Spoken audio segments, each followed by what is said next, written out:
watching you dancing. I don't know why I said yeah at the end there. It's just like affirming what you said. Showing my support. It's true. I'm not lying. I would never lie to you guys. This is Code A, and this is a Terran player from Incredible Miracle, named after Star Wars character. He is. I am YoDa. But the D is capitalized, so it's like YoDa. I am YoDa. Well, you know, I think if you were really a hardcore Star Wars fan, you would have made this ID YoDa I am. That's so true, man. I mean, the I am should be at the end of that idea, but look, there's An Esposo Sage. a wild sage appears. Well, some might say that YoDa was a sage of sorts. Yeah, he was. He's a smart guy. He's very wise. Yeah. Yep. So seeing these two guys clash is pretty cool. Absolutely. Sage versus sage. Almost had weekend versus weekend at that start of that other game. Well, it looks like Sage is going to Nexus first again. They're in close positions, though. Wouldn't be surprised at all at the same token to see YoDa go for a one-rax gasless expand. But no, there's a gas. Never mind. Forget that. Why did I say it before Forget 14 what? supply? Oh, exactly. I don't know, man.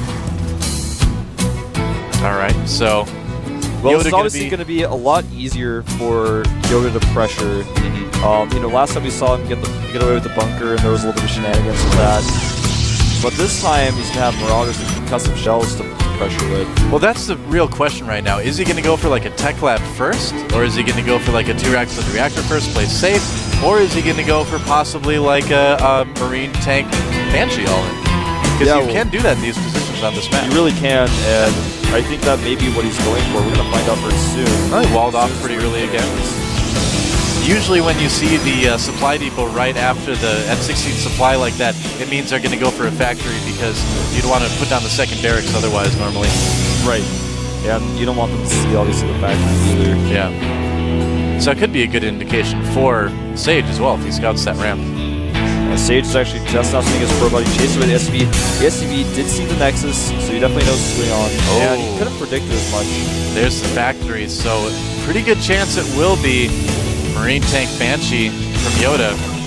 It's the dreaded build all the Protoss have been hiding under the table from lately. Yeah, it's funny, the more people start talking about it, actually, the less often it started being used. And look at this, he's going to pressure with multiple SCVs again. Ah, okay. I like the stuff. He's putting down the bunker again. This is so cool. I really like that YoDa is trying things like this in a TVP against something like a Nexus first. And the probes are being pulled by Sage a little bit late. He actually should have had them transferred a long time ago anyways. And here come 3 more SCVs, and that bunker is getting pretty close to being finished. There's 2 Marines there. It's going to be really tough for the probes to handle that. And a 3rd Marine arriving, but there is a Zealot. I think that's what he was waiting for. Not microing the Marines away from the probes. Oh, they get surrounded. Zealot, and oh, man. A big oops there. Yeah. Definitely could have done a lot better with this, but he may be able to get inside. Killing a few probes here, but losing SCVs in the process. You know, there are 2 Marines again here suddenly. That is a little bit dangerous, but can he get to the bunker? The bunker's getting pretty low, though, anyway, so.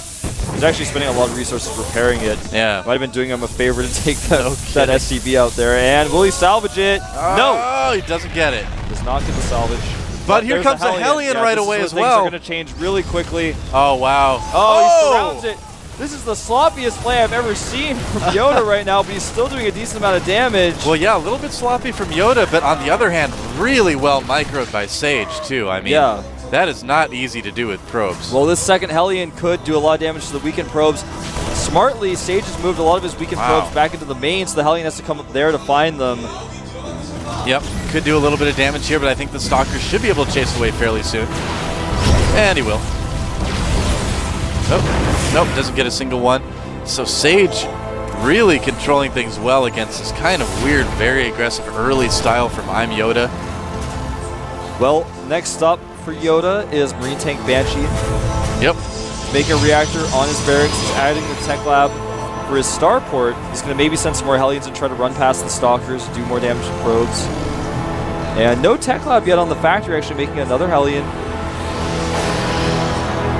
I think that's going to be the last Hellion we see playing out of tech lab after that. Yeah, so Sage just adding on some gateways right now, going for Cloak with those Banshees as well. It's going to make it even tougher to stop here. Yeah, there are 3 Stalkers, but 3 Hellions run past, and YoDa doesn't or rather Sage doesn't notice. This is a really interesting variation on this type of opening. I Oh mean, man, these probes are lining up! oh no, this could do some damage. It's a couple of them there. And the Stalkers are going to YoDa's base, but YoDa has a bunker up. Yeah. Not going to be able to do anything with those Stalkers. Well, yeah, I was saying I find this really interesting from YoDa because, you know, he's kind of foregoing making a couple extra tanks early so that he can get Cloak for his Banshees and pressure with Hellions. That's kind of a way of doing this that we haven't really seen too much before. It's not working too well yet, but it's kind of interesting to see. He's done a lot of damage to the Hellions, he's controlled the map with them, and right now, for worker counts, it's 24 SCVs and 21 probes despite a Nexus first. Yeah. That can tell you how many probes there's 9 probes killed in total. Now, he is going to be going for a tank Banshee follow-up, but it's going to be Cloak Banshees, and Sage now is going to have to decide what's the next move. Do I make a Robo or not? Because in most cases, if you make a Robo, if he doesn't go for Cloak, you lose. But if he does go for Cloak and you don't make a Robo, you lose. Well, that sounds pretty grim. Now this attack could do some damage, but I think he's going to have enough to defend here, especially with this tank out, because even with the T-Po that he took out, the bunker still forms a wall up. GG! Yeah, with that Banshee coming in there, Sage knew that was it. So really, really creatively done by YoDa. I mean, that was really cool, man. Well, it's just how you beat a Nexus first. Yeah. Showed it. He's like, well, I can just play standard and actually just beat you.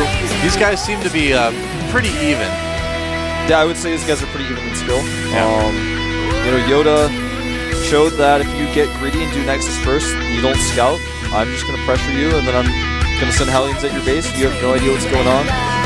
Yeah, I feel like Nexus First is a little bit more risky to do on a map like Terminus as well, you know, where you do have the possibility of those closer rush distances and everything. On a map like Daybreak, you know where your opponent's going to be coming from. You can defend a lot easier. So yeah, he did take a bit of a gamble by going Nexus First. Now, the next map is Dual Site, another 2-player map. Don't think we're going to see a Nexus First on this map. Yeah.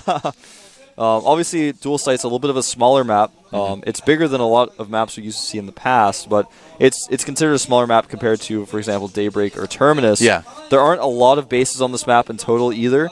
It's a 2-player map with just very few bases. So on this map in the mid to late game, a player who sticks hard on 2-base or 3-base and turtles might actually have an advantage depending on how well he can harass. Yeah, it depends. I mean, this map has kind of gone through different sort of metagames in itself, where in the past we saw a lot of people try to sneak golds, and now we see everybody scouting those golds constantly, so that's kind of become a little bit less often. We've started to see more, you know, kind of standard macro games on it.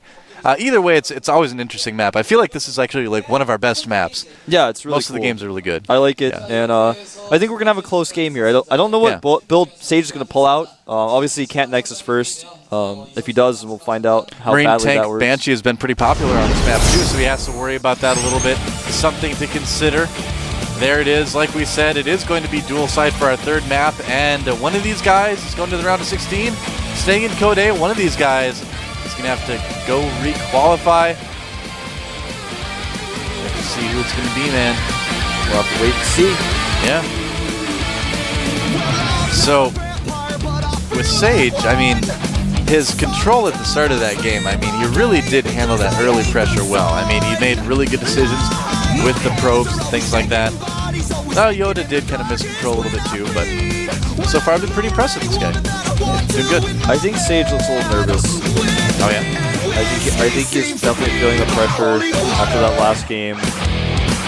We'll have to see if he can pull it off here in this third game. I'm nervous for him, man. All right, here we go. Protoss versus Terran. Sage versus YoDa. Duking it out on Dual Site. Let's see who comes out on top. This is the GSL Code A round of 32 with Doa and Wolf.